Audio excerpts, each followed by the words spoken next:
नमस्कार दर्शकों, आज हम एक बहुत ही महत्वपूर्ण विषय पर चर्चा करने जा रहे हैं। 15 दिसंबर 2025 को लोकसभा में पेश किया गया विकसित भारत शिक्षा अधिष्ठान बिल 2025 हायर एजुकेशन सिस्टम में बड़े बदलाव लाने का प्रस्ताव करता है। इस बिल का एम है हायर एजुकेशन के रेगुलेशंस को इंटीग्रेट करना, इंस्टीट्यूशन को ज्यादा ऑटोनॉमी देना और नेशनल एजुकेशन पॉलिसी 2020 को इफेक्टिवली लागू करना। लेकिन पार्लियामेंट के अंदर और बाहर इस बिल पर काफी तीखी चर्चाएं चल रही हैं। कुछ लोग इसे केंद्रीकरण और स्टेट्स के अधिकारों पर हमला मान रहे हैं, जबकि कुछ अन्य लोग इसे एजुकेशन सिस्टम में क्रांतिकारी सुधार बता रहे हैं। आज इसी विषय पर हम बात करेंगे प्रोफेसर राजीव कुमार से, जो पहले AICTE के मेंबर सेक्रेटरी रह चुके हैं और वर्तमान में GC Bose university of science and technology YMCA Faridabad के वाइस चांसलर हैं। सर, आपका हार्दिक स्वागत है। धन्यवाद। सर, सबसे पहले हम बेसिक सवाल से शुरू करते हैं। विकसित भारत शिक्षा अधिष्ठान बिल 2025 आखिर में है क्या और सरकार इसे क्यों ला रही है? देखिए, देश में शिक्षा नीति 2020 में आई। 2019 में इसका पहला ड्राफ्ट पब्लिक ओपिनियन के लिए रखा गया और उसमें करीबन 1 से 1.5 लाख लोगों के सजेशंस आए। उस पर मंथन होने के बाद फाइनल NEP अप्रूव हुई 2020 में और उसके बाद लगातार सरकार इसको किस तरीके से इम्प्लीमेंट करना है NEP को, क्योंकि NEP एक विज़न डॉक्यूमेंट था, उसको इम्प्लीमेंट करने के लिए सरकार बहुत तरीके के प्रावधान बनाए। कुछ जैसे मैं कुछ प्रावधानों का आपसे जिक्र करूं तो एक प्रावधान था नेशनल क्रेडिट फ्रेमवर्क, एक प्रावधान था हायर एजुकेशन क्वालिफिकेशन फ्रेमवर्क। ऐसी there are so many things government came out during this period. एक जो NEP था उसका एक और प्रावधान था, एक और रिकमेंडेशन थी जो संसद ने 2020 में अप्रूव की थी। AICTE, UGC और NCTE जो 3 नियामक संस्थाएं हैं, इनको इंटीग्रेट करके एक ऐसी संस्था बनेगी, एक सिंगल एक बॉडी बनेगी जो इन तीनों का काम देखेगी। और उसका मेजर रिकमेंडेशन देने का कारण ये था कि अभी एक संस्थान को, जैसे हम JC बोस यूनिवर्सिटी की अगर बात करें, अगर हमें आर्किटेक्चर कोर्स चलाना है तो काउंसिल ऑफ आर्किटेक्चर के लिए पास जाना पड़ता है। अगर हमें जनरल कोर्सेज चलाने हैं तो UGC के पास जाना पड़ता है, और अगर हमें इंजीनियरिंग के प्रोग्राम चलाने हैं तो हमें AICTE के पास जाना पड़ता है। तो बहुत सी नियामक संस्थाओं के पास किसी भी एक संस्थान को जाना पड़ता है। इतनी सारी नियामक संस्थाओं के लिए पास जाने में संस्थान को इतनी एनर्जी, और सभी के जो रूल्स और रेगुलेशंस थे वो डिफरेंट थे, यूनिफॉर्म नहीं थे और उनमें विषमताएं थीं। इन विषमताओं को समाप्त करने के लिए NEP ने सिंगल बॉडी का प्रावधान किया। उसी चीज़ को लेकर सरकार एक बिल संसद में लेके आई। बहुत विचार विमर्श के बाद मेरे ख्याल से शायद विश्व का एक पहला बिल होगा जिसमें इतना मंथन हर लोगों से, चाहे वो एकेडमिक्स हों, चाहे वो हमारे शिक्षा के क्षेत्र से जुड़े और लोग हों, या पब्लिक लाइफ में जो लोग हों या पेरेंट्स हों, उनसे सबसे विचार विमर्श करने के बाद सरकार इस सेशन में, पार्लियामेंट के सेशन में, विकसित भारत शिक्षा अधिष्ठान बिल लेकर आई, जिसमें इन तीनों बॉडीज़ को, जैसा कि NEP में प्रस्तावित था, इनको इंटीग्रेट करने की बात की गई है। तो ये इस बिल को लाने के पीछे की बैकग्राउंड है। सर, मेरा दूसरा सवाल आपसे ये है, माना जा रहा है इस बिल से इक्वालिटी, इनोवेशन और एक्सेस बढ़ेगा, लेकिन हायर एजुकेशन रेगुलेटरी सिस्टम पे क्या फर्क पड़ेगा? नहीं, रेगुलेटरी सिस्टम में तो केवल इसको हमने सिंप्लीफाई किया है, सरकार ने इसको सिंप्लीफाई किया है। रेगुलेटरी सिस्टम, मल्टीपल रेगुलेटर अब नहीं होंगे, एक सिंगल रेगुलेटर होगा, एक सिंगल नियामक संस्था होगी।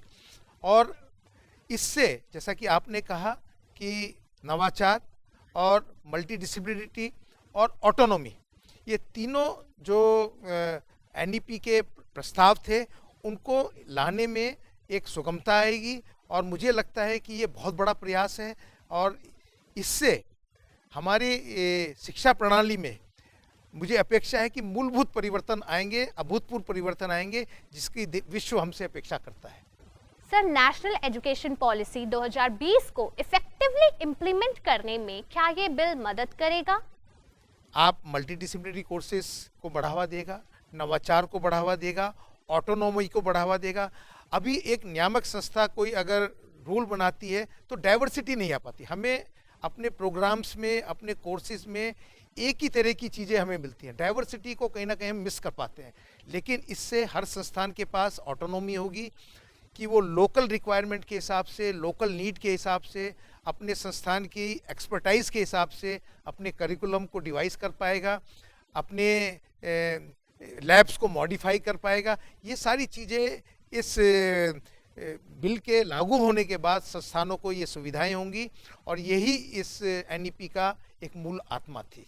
सर, मेरा अगला सवाल आपसे ये है, क्या ये बिल स्टेट्स के राइट्स पर भी असर डालेगा? आपका क्या विचार है इस पर? प्रेजेंट में अगर इन तीनों बॉडीज़ की बात करें, अगर यूजीसी की बात करें, एआईसीटी की बात करें और एनसीटीई की बात करें, इसमें तीनों बॉडीज़ में राज्यों का कोई भी समावेश नहीं है, उनका कोई भी प्रतिनिधित्व नहीं है।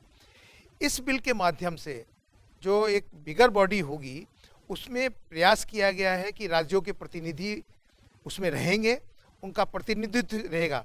बल्कि मैं तो कहूँगा कि इस बिल के माध्यम से राज्यों के प्रतिनिधित्व को बढ़ाया गया है। पहली बार ये सोचा गया है कि राज्यों का भी इस क्षेत्र में प्रतिनिधित्व होना चाहिए, उनको भी अपनी बात रखने का और इसमें डिसीजन लेने का मौका मिलेगा। सर, कुछ लोगों का कहना है कि ये सिस्टम इंस्टीट्यूशन की ऑटोनॉमी को खत्म कर देगा। आपका क्या मानना है इस बात पर? सिस्टम की ऑटोनॉमी, मुझे लगता है कि ये एक भ्रम है। सिस्टम की ऑटोनॉमी इस बिल के माध्यम से काफ़ी बढ़ने वाली है। आपको पूरी स्वायत्ता मिलने वाली है, चाहे वो राज्य सरकार हो, चाहे वो कोई ऑटोनोमस इंस्टीट्यूट हो, उनके पास पूरी स्वायत्ता होगी। वो अपने हिसाब से करिकुलम बनाएंगे और अपने हिसाब से प्रोग्राम को चला सकेंगे। केवल ये एक सिंगल बॉडी जो है जिसके 3 वर्टिकल्स होंगे, वो 3 वर्टिकल, एक वर्टिकल तो अप्रूवल्स के बारे में होगा, दूसरा वर्टिकल्स स्टैंडर्ड्स सेट करेगा, तीसरा वर्टिकल एक्रेडिटेशन की गुणवत्ता की बात करेगा। तो ये 3 वर्टिकल्स इस बॉडी के अंडर होंगे। और जहाँ तक आपने ऑटोनॉमी की बात कही, जो स्टैंडर्ड सेटिंग बॉडी है वो केवल स्टैंडर्ड्स बनाएगी। उन स्टैंडर्ड्स का पालन करते हुए राज्य सरकारें अपने संस्थानों में, ऑटोनोमस इंस्टीट्यूट्स अपने संस्थानों में अपने हिसाब से कोर्सेज को चला सकते हैं और अपना करिकुलम डिज़ाइन कर सकते हैं। ये स्वायत्ता पे बिल्कुल भी फ़र्क नहीं पड़ने वाला, बल्कि स्वायत्ता को बढ़ाया गया है इस बिल के माध्यम से।